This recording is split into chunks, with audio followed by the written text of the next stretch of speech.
예, 시작하겠습니다. 예, 반갑습니다. 예. 예, 저는 제3보험 이론 강의 맡고 있는 손상수입니다.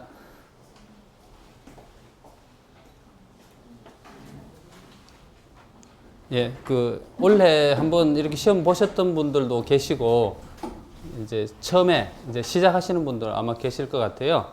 그래서 내년에 이제 신체 손해상사 시험에 우리가 제 2차 과목으로 돼 있잖아요. 그죠? 제3보험 이론과 실무인데, 이 과목을 어떻게 준비할 건가, 예, 그 부분에 대해서 오늘 간단하게 한번 살펴보도록 하겠습니다. 앞쪽에서 좋은 말씀들 많이 해주셨기 때문에 뭐 길게는 안 하고요. 예, 짧게 우리가 제3보험 이론을 준비하는 그 과정만 한번 살펴보도록 하겠습니다.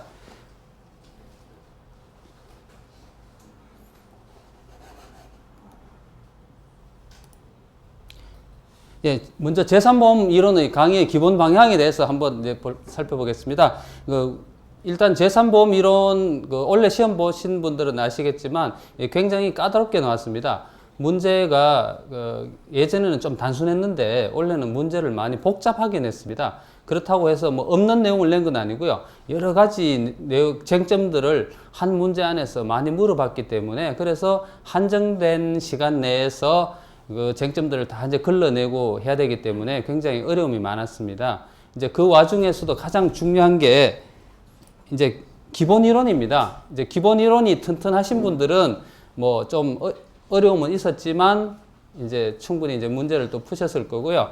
일정한 점수도 이제 받으셨을 겁니다. 그런데 이제 기본이 좀 튼튼하지 못하신 분들은 갑자기 문제를 받아보는 순간 1번 문제가 굉장히 까다로웠는데요. 1번 문제 받아보는 순간에 아마 멘붕 오셨을 겁니다. 그죠? 그렇기 때문에 어려움이 많았을 건데, 그렇게 저도 이렇게 문제를 보면서 역시 기본을 튼튼히 해야 되겠다는 생각이 들었습니다. 그래서 기본을 좀 튼튼히 해주신, 특히 이제 1월달, 2월달에 우리 제3보험이론 이제 기본 강의입니다. 그죠? 그때 튼튼히 해두시고, 그 다음에 사례 계산 문제 가고, 그 다음에 이제 모의고사반 이렇게 가게 되는데, 어쨌든 1, 2월 달에, 제3보험 이론, 기본 이론을 좀 튼튼히 해 두시고 가면 좋습니다. 근데 시간이 나중에 쫓기셔가지고, 뭐 요약본 이런 것만 이제 보시면, 나중에 예를 들어서 거기에 언급되지 않은 내용 나오면 이제 또 실패하십니다. 그죠? 근데 전반적으로 1, 2월 달에는 두루두루 나올 만한 내용들, 기본적인 기초 체력을 튼튼히 하는 그런 과정이기 때문에, 그래서 1, 2월 달에 우리가 기본 이론을 좀 튼튼히 하는 그런 과정이 될 겁니다. 그리고 조금 뒤에 이제 문제 분석도 한번 해보겠지만, 어쨌든 우리가 상해, 질병, 표준약관은 반드시 이제 알고 계셔야 됩니다. 그 표준약관 반드시 여러 번 읽어서 이해하고 입에서 줄줄줄 나올 정도로 이렇게 암기하고 계셔야 되고요. 그리고 그것과 더불어서 이 특별약관들이 굉장히 많습니다. 제3보험 이론에 특별약관들이 있는데, 그 약관들 중에서도 이제 중요한 사항들은 이제 또 많이 읽어보시고 이해하시고 또 외우셔야 되고요. 그렇지 않고 크게 중요하지는 않다 하더라도 그래도 한 번쯤은 이렇게 또 이렇게 이해하고 넘어가셔야 나중에 그런 부분에서 또 치사한 문제 나왔을 때 그런 것도 대비가 가능하겠다, 이렇게 생각이 됩니다. 그 다음에 이제 강의는 주제별로 이제 주로 학습을 하기 때문에, 어쨌든 2차 시험은 보면 크게 약술하는 문제가 있고, 그 다음에 계산 문제 풀이하는 그런 문제들로 구성되어 있는데, 예전에는 어떤 약술형 문제가 좀 아무래도 좀 중요도가 높았는데, 지금 과목별로 다 그렇잖아요. 그죠? 사례 계산 문제가 많이 나와서 시간도 부족하고 어려움을 많이 겪으십니다. 그렇기 때문에 어쨌든 이제 수업은 주제별로 이렇게 나갈 겁니다. 주제별로 나갈 거기 때문에 그 주제별로 이렇게 또 내용을 이해하시면 큰 어려움은 없으십니다. 자, 그 다음에 오늘 이제 당장 이제 한번 같이 기출문제 한번 분석해 보겠습니다만은, 어쨌든 한번 원래 시험 보신 분들도 있고 이제 처음 하시는 분들도 있는데, 제일 중요한 게 기출 문제입니다. 그죠? 문제가 어떤 형태로 출제가 되는지 그걸 잘 분석하고 준비를 하셔야 됩니다. 그죠? 그렇기 때문에 기출 문제 한번 분석해 보고 거기에 맞춰서 또 수업도 진행하도록 하겠습니다. 연간 강의 일정에 대해서는 앞쪽에서 많이 이제 하셨을 거고, 그죠? 1, 2월 달에 기본반이고, 3월 달에 사례 계산 기초반, 5월 달에 사례계산 고급반, 이제 6, 7월에 모의고사반 이렇게 진행이 될 예정입니다. 자, 그 다음에 이제 기출문제 유형을 한번 보겠습니다. 그게 2014년하고 2015년 기출문제 유형을 한번 비교를 한번 해봤습니다. 크게 이제 표준약관 쪽에서 2014년에는 청약 철회제도 및 이제 계약의 무효 사유에 대해서 약술하는 문제가 15점짜리로 출제된 적이 있습니다. 근데 2015년에는 사기에 의한 계약 취소 사유라든가 해지 계약의 부활에 적용하는 약관 조항이라든가 해지 환급금을 지급하는 약관 조항이라든가 조금은 까다로운 문제, 직접적으로 물어보지 않고 약간은 이렇게 생각하게 하는 문제가 좀 출제가 됐습니다. 다 이렇게 표준 약관에 있는 내용들입니다. 그래서 표준 약관에 있는 내용들에 대해서는 주로 이렇게 약술형 문제가 해마다 출제되고 있습니다. 작년가 15점이었고 올해도 다 더하면 15점이죠. 그죠? 이 정도로 해마다 표준 약관에서는 어느 부분이든지 간에 표준 약관에서 이렇게 약술형 문제가 나오고 어떤 해에는 표준 약관에 있는 내용을 잘 이해하고 있는지 그 내용을 사례 계산 문제에 또 적용하는 문제도 몇 번 출제된 적이 있습니다. 2012년, 13년 같은 경우에는 이 표준 약관에 있는 내용을 사례 계산 문제에 집어넣어 가지고 그것을 제대로 이해하고 있는지 이렇게 또 물어보는 경우들도 있습니다. 그렇기 때문에 가장 우리가 중요한 부분은 표준 약관을 어쨌든 잘 이해하고 계셔야 된다는 거죠. 이것을 이해하지 못하면 안 됩니다. 나중에 손해사행사 시험에 합격하시고 실무하실 때도 이 표준 약관은 항상 찾아보게 됩니다. 그래서 표준 약관은 가장 기본이 되는 우리 내용들이다. 그 다음에 이제 상해보험 파트, 질병보험 파트 이렇게 나눠봤는데요. 14년, 15년 이 두 해 동안 상해보험에 대해서 직접 약술하는 문제는 이제 출제된 적이 없습니다. 질병보험에 대해서 작년에는 출제가 안 됐고요. 원래 말기 폐질환에 대해서 나와서 좀 이렇게 당황하신 분들 많다고 들었습니다. 왜냐면 말기 폐질환이 주로 CI 보험 중에서 약간 뒤편에 있어가지고 소홀히 할 수 있는 그런 문제였습니다. 그러다가 보니까 이런 문제에 대해서 제대로 대응 못 하신 분들 좀 많으신 걸로 알고 있고요. 어쨌든 그것이 15점짜리로 나와가지고요. 상당한 논란이 있었습니다. 그죠? 어쨌든, 거기 뭐 분류 번호까지 쓰라 그러니까 완벽하게 쓰신 분 아마 많지 않으실 거예요. 그죠? 아마 두 가지 기준 이런 것은 아마 쓰신 분들 충분히 많이 있으신 것 같고, 그런데 질병명 및 분류 번호까지 쓰라고 했기 때문에 그 부분에 대해서 좀 어려움이 있었을 거로 생각이 됩니다. 그리고 간병보험에 있어서는 2014년에 중증 치매로 분류되는 질병명 및 질병 코드 이게 똑같습니다. 그죠? 말기 폐질환의 질병명 분류번호 쓰듯이 2014년에는 중증 치매 질병명하고 분류 코드를 쓰라고 했습니다. 유사한 문제죠. 그죠? 이런 형태로 문제가 출제될 수도 있다 이렇게 생각하셔야 됩니다. 그죠? 그래서 2014년에는 이 10점짜리로 해서 이렇게 좀 나왔었습니다. 그러니까 어쨌든 기출 문제가 이런 식으로 나오고 있다.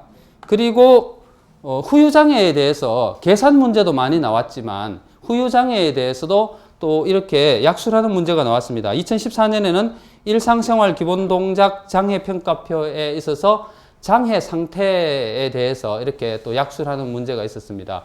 그 부분 있었고 그리고 올해 같은 경우에는 이제 귀 부분하고 흉복부 장기 또는 비뇨 생식기 부분에 있어서 후유장애 판정 기준에 대해서 물어보는 이런 내용이 있었습니다. 그렇기 때문에 제가 원래 수업 시간에도 강조를 많이 해드렸는데 후유장애 판정 기준하고 후유장애 지급률을 반드시 외우셔야 된다는 거죠. 예전에는 주로 후유장애 지급률을 이렇게 제시를 하고 이렇게 문제를 풀이를 했는데 원래 문제 보니까 굉장하더라고요. 보니까 후유장애 판정 기준이라든가 지급률을 정확하게 모르시면 풀 수 없는 그런 문제가 출제됐습니다. 그렇기 때문에 이제 난이도를 계속 높이면서 이제 이런 쪽에서 높여가는 것 같습니다. 보니까 후유장애 판정 기준, 그다음 지급률 이걸 완벽하게 좀 알고 계셔야 된다. 그래서 여기서 보면 후유장애도 올해 같은 경우에는 이게 후유장애 10점 나왔죠. 그죠? 10점 나오고 밑에 후유장애 보험금 계산하는 문제 또 20점 나왔습니다. 그죠? 이리 합쳐서 1번 문제로 30점 배정됐습니다. 그죠? 이 문제 보고 많이들 아마 놀라셨을 겁니다. 그죠? 그래서 상당히 까다로운 문제였습니다. 그 다음에 순수한 이제 사례 계산 문제만 이렇게 한번 비교해 보면 작년에 실손의료비 계산하는 문제 20점, 이제 후유장애 사망보험금 20점, 그 다음에 암진단비하고 암수술비 계산하는 문제 20점. 이렇게 작년에 이제 60점으로 출제됐고요. 올해 같은 경우에는 이게 실손의료비도 좀 더 진화를 했습니다. 좀 더 어렵게 해서 국내 실손의료비에다가 해외 실손의료비 보험을 2개 가입한 거로 가정해가지고 다 물어봤습니다. 한 문제에서. 이러니까 또 황당한 거죠. 그죠? 그래서 이 문제도 이 실손의료비 문제가 거의 40점짜리 줘야 되는데 20점만 준 겁니다. 그죠? 그런데 실제 내용상으로는 국내 실손, 해외 실손을 다 물어봐 버렸습니다. 그래서 이것도 상당히 까다로운 문제였고요. 또 두 번째, 후유장애 보험금. 여기도 이제 다음 장표에서 이렇게 같이 한번 보겠습니다만 많은 쟁점 사항들을 집어넣어 가지고 후유장애 보험금을 계산하게 했습니다. 그래서 이 부분도 굉장히 까다로운 문제였고요. 그 다음에 또 조금 이제 특이한 문제가 특정 신체 부위 질병 부담보 특약에 대해서 문제가 나왔는데 이것도 많은 대비가 좀 잘 안 돼 있었던 문제가 아닌가 생각이 듭니다. 이 내용을 잘 알고 계신 분들을 말하자면 기본이 잘 돼 있으신 분들은 좀 풀을 수 있을 텐데 이제 기본이 좀 잘 안 돼 있으신 분들은 상당히 많이 또 함정에도 많이 빠지고 하셨을 것 같아요. 그래서 좋은 점수는 아마 못 받지 않았을까. 그래서 어쨌든 전반적으로 보면 2015년 문제가 상당히 좀 까다로운 문제들이었다. 그 시간은 90분으로 한정되어 있는데 쟁점 사항은 많이 집어넣어가지고 어려운 문제였다. 예전에는 이제 한 과목당 100분씩을 시간을 줬습니다. 그죠? 100분 시간을 줬는데, 지금은 이제 90분으로 줄어들어가지고 그 10분 차이가 굉장합니다. 그죠? 그러면서 쟁점 사항은 더 집어넣고 시간은 줄이고 이랬기 때문에 많은 어려움이 있었고, 고득점 한 사람은 많지 않아 보입니다. 그래서 우리도 2015년 문제가 어렵다고 전부 그 원성들이 많았는데, 또 내년에도 또 이렇게 나올 수도 있잖아요. 그죠? 그렇기 때문에 그것을 대비해서 그런 기준으로 또 준비를 하신다면 더 쉽게 나오면 뭐 문제가 없으실 거고 뭐 이 정도 난이도로 나온다 하더라도 대비를 하셔야 되겠죠. 그죠? 자, 그래서 2014년이나 2015년이나 약수령 문제가 40점, 이제 사례 계산 문제가 60점 이런 형태가 출제됐다. 이렇게 보시면 되겠습니다. 자, 그 다음에 마지막으로 이제 2015년 기출 문제 중에서 사례 계산 문제에 어떤 형태로 나왔느냐를 한번 살펴보겠습니다. 자, 먼저 후유장애 그 보험금 계산 문제가 20점짜리가 나왔는데 여기에 보면은 뭐 쟁점 사항들만 한번 정리를 한번 해봤습니다. 자, 후유장애 보험금 계산 문제가 주어지면서 직업 변경 통제 의무를 위반했을 때 이렇게 이제 비례 보상하는 문제 이게 하나 나왔고요. 그 다음에 교통상해 특약이 가입되어 있는데 예를 들어서 엘리베이터 이 교통기관이잖아요. 그죠? 엘리베이터를 수리하는 중에 사고가 났다. 이런 거 면책시키라는 얘기죠. 이런 문제도, 이런 쟁점도 있었고요. 그 다음에 신주말 상해가 해당이 되는지, 금요일 날 다쳤는데 이 신주말 특약이 적용되는지 이런 것도 또 물어봤고요. 그 다음에 이제 후유장애 지급률에 대해서 굉장히 많이 이렇게 또 제시가 되어 있습니다. 이제 슬관절에 동료 관절이 왔다. 그런데 지급률을 안 가르쳐 줍니다. 그죠? 자, 먼저 8mm 동료가 있고 12mm 동료가 있을 때 이것을 도대체 어떻게 하라는 얘기냐는 거죠. 이걸 이제 후유장애 지급률이라든지 장애 판정 기준을 정확하게 모르시면 계산하기 힘듭니다. 그죠? 밑에 이렇게 장애 지급률을 써뒀는데 이게 몇 프로짜리인지 알아야 됩니다. 그죠? 그래서 보면은 이제 이게 8mm 동료라 그러면 5mm 이상일 때 우리가 장애 지급률 5%고 10mm 이상 동료가 있을 때 장애 지급률 10%다. 이걸 아셔야 딱 집어내는데 그걸 이제 정확하게 어렴풋하게 알았었던 분들은 이제 이 문제 못 푸는 거죠. 그죠? 자, 이렇게 상당히 난이도가 있습니다. 자, 두 번째도 보면은 이렇게 주어졌습니다. 근전도 검사상 심한 마비 소견. 그 다음에 근력 검사에서 근력이 1등급으로 나왔다. 이렇게 했을 때, 그럼 이게 장애율이 얼마냐는 거죠. 이것도 장애율을 직접적으로 주지 않고 이렇게 표현만 했습니다. 그죠? 이렇게 표현하고 밑에 뭐 심한 장애일 때는 몇 퍼센트, 뚜렷한 장애 몇 퍼센트 나이를 해뒀는데 이것을 심한 장애일 경우에는 이런 경우가 심한 장애에 해당되는 것을 알아야 되겠죠. 그죠? 자, 이런 문제. 그리고 족관절에 밑에서 설명을 한번 드리겠는데 족관절의 운동 범위를 줬습니다. 정상 운동 각도가 얼만데 지금 운동 범위가 얼마다. 그렇게만 줬습니다. 그 경우에 그러면 장애 지급률을 얼마나 적용할지 이런 것들도 장애 지급률 안 해오신 분들은 못 풀겠죠. 그죠? 자, 이렇게 굉장히 좀 어렵게 나왔습니다. 그 다음에 고관절에 인공골두를 삽입했다. 뭐 이런 거는 아마 대부분 다 쉬웠으니까 금방 찾아내셨을 것 같은데, 그 다음에 뭐 코가 4분의 1 결손이 있었다. 이 경우에도 그러면은 장애 지급률이 얼마인지 이런 부분에 대해서 알고 있으셔야 금방 5% 장애를 찾아내시겠죠. 그죠? 그 다음에 약간 이게 논란이 있었던 내용이죠. 한쪽 코의 후각 기능을 완전히 잃었다. 이제 이렇게 주어졌습니다. 그럼 한쪽 코의 후각을 완전히 잃으면 이것이 그러면 장애율이 몇 %냐? 이렇게 해서 뭐 어떤 분은 15%다. 뭐 어떤 분은 없다. 이렇게 이제 표현이 되어 있습니다. 근데 우리 약관상 정확한 표현은 그거죠. 그죠? 코의 기능을 완전히 잃었을 때라는 것은 양쪽 코의 호흡 곤란 또는 양쪽 코의 후각 기능을 완전히 잃었을 때 이렇게 표현되어 있습니다. 그래서 이것을 좀 제가 봤을 때는 어렵게 내려고 이걸 말장난을 한 거 아닌가 이렇게 생각이 됩니다. 왜냐하면 양쪽 코의 후각 기능을 완전히 잃었을 때 15%인데 한쪽 코의 후각 기능을 완전히 잃었다 그러면 장애가 없다 이렇게 해야 되죠. 문구 그대로 해석하면 그죠. 근데 어떤 이제 뭐 다른 의견도 있습니다. 그죠. 뭐 의학적으로 그게 가능한 얘기냐면 어쨌든 자 문구 그대로 보면 이제 장애가 없다라고 보여지고요.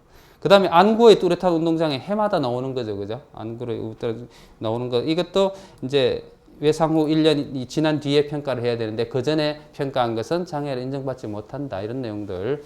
그래서 한 문제 안에서 이렇게 많은 내용들을 물어봤습니다.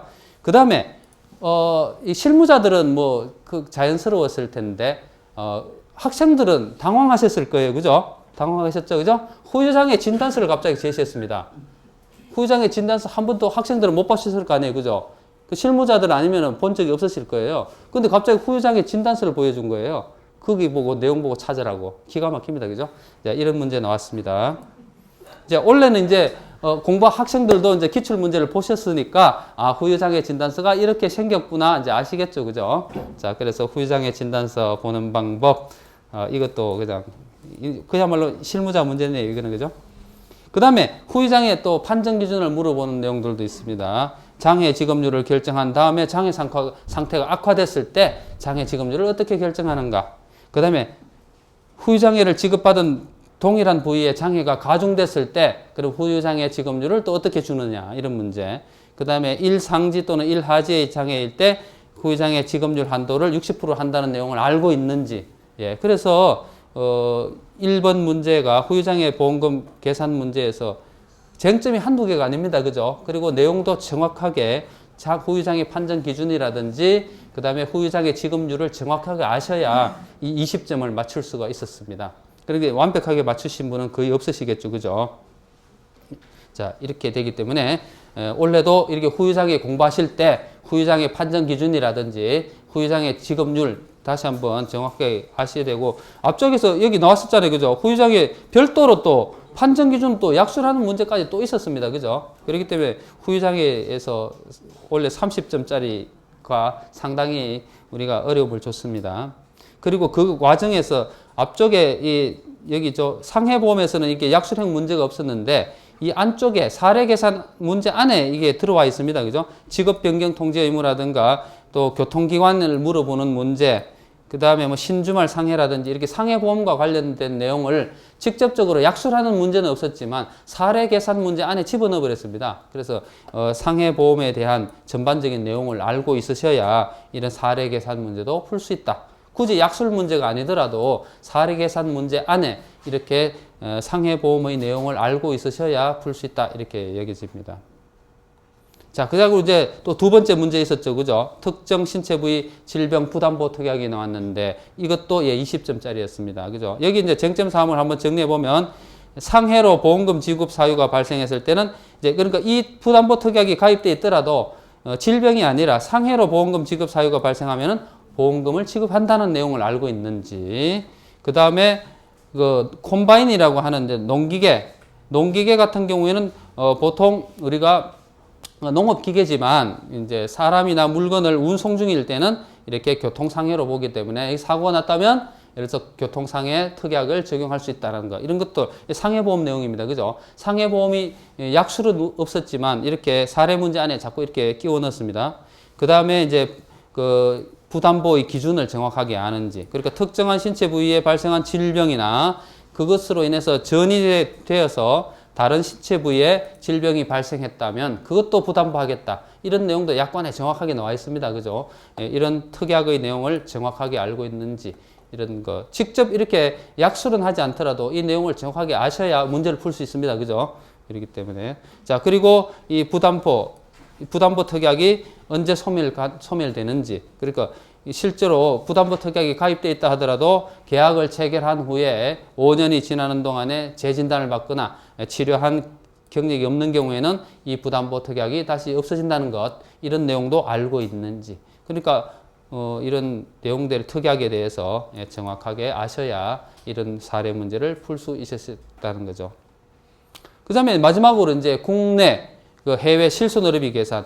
예전에는 이제 국내 같으면 주로 국내 실손 의료비 한번 나왔으면 그 해외는 안 나옵니다. 그죠? 해외 실손 의료비 나오면 또 국내는 안 나오고 이렇게 했는데 원래는 뭐 보험을 2개 가입하셔가지고 이렇게 좀 복잡하게 하셨는데 앞으로도 이렇게 나올 가능성이 많죠. 그죠? 한 문제에 다 물어보면 되니까 해외 실손도 아는지 국내 실손도 아는지 다 물어보면 되니까 자 그다음에 이제 해외에서 발생한 의료비는 해외 실손 의료비에서는 전액 주는데 국내 실손 의료비에서는 면책이다. 이런 내용도 알고 있는지 그 다음에 국내 실손에 있어서 입원 보상 제외 기간 뭐 365일 동안 보상하고 또 90일 보상 제외 기간이 있는 거 이런 거 알고 있는지 그 다음에 해외 실손 의료비에 있어서 보험 기간 종료한 후에 보장 기간이 180일이라는 내용들을 알고 있는지 이런 것들 그 다음에 실손 의료비에 보면은 면책 사유가 많은데 이것은 항상 나옵니다. 면책 사유는 실손 의료비 면책 사유 이런 것들은 TV 시청자라든가 의사의 소견이 없는 검사 비용이라든가 한방병원에서 비급여 의료비라든가 그 다음에 뭐 그 치과 치료에서 그 비급여라든가 이렇게 단골로 나오는 것들이 많이 있습니다. 그죠? 그래서 비급여 실손 의료비에 있어서 면책 사유 해마다 나오는 단골 메뉴들이죠. 그죠? 그 다음에 이런 내용들을 다 걸러낸 다음에 그래서 실손 의료비 계산을 한번 해보라는 문제. 예를 들어서 입원 의료비, 통원 의료비 각각 계산해봐라. 그러면은 예를 들어서 이분이 어디 표준형 가입하셨던가요? 표준형인지 이제 선택형인지 그걸 잘 골라내야 되죠. 그죠? 표준형은 80% 주고 선택형은 90% 준다. 그리고 통원에서 또 공제액 어떻게 그 공제를 하는지 그런 내용들을 아셔야 근데 실손 의료비를 계산하실 수 있다. 예, 이렇게 해서 전반적으로 계산 문제가 상당히 이렇게 까다롭게 출제가 됐습니다. 그래서 우리가 이런 문제를 보면서 기본을 다시 튼튼히 해야 되겠다. 기본이 튼튼하지 못하면 결국 사례계산 문제도 못 푼다는 거죠. 사례계산 문제가 단순히 수학적으로 그냥 사칙 연산만 해서 해결될 일이 아니라 이 교과서 내용에 있는 내용들을 충분히 다 이해하고 계셔야 그 다음에 사례계산 문제도 문제없이 잘 풀실 수 있겠다. 그렇게 해야 되고요. 그 다음에 이제 약술형에 대비해서 어떤 표준약관이라든가 그 다음에 특별약관의 내용들 계속 좀 중요한 사항들은 암기를 해 두시고 이렇게 해서 원래 이제 준비를 하시면 이렇게 우리 학원에서 이렇게 스케줄대로 이렇게 따라가시면서 공부하시면 충분히 합격하실 수 있으실 것 같습니다. 이상으로 제3보험 이론 어떻게 원래 시험에 준비할 건가에 대해서 전반적으로 살펴봤고요. 오늘 시간도 많이 지나고 했는데 마치도록 하겠습니다. 감사합니다.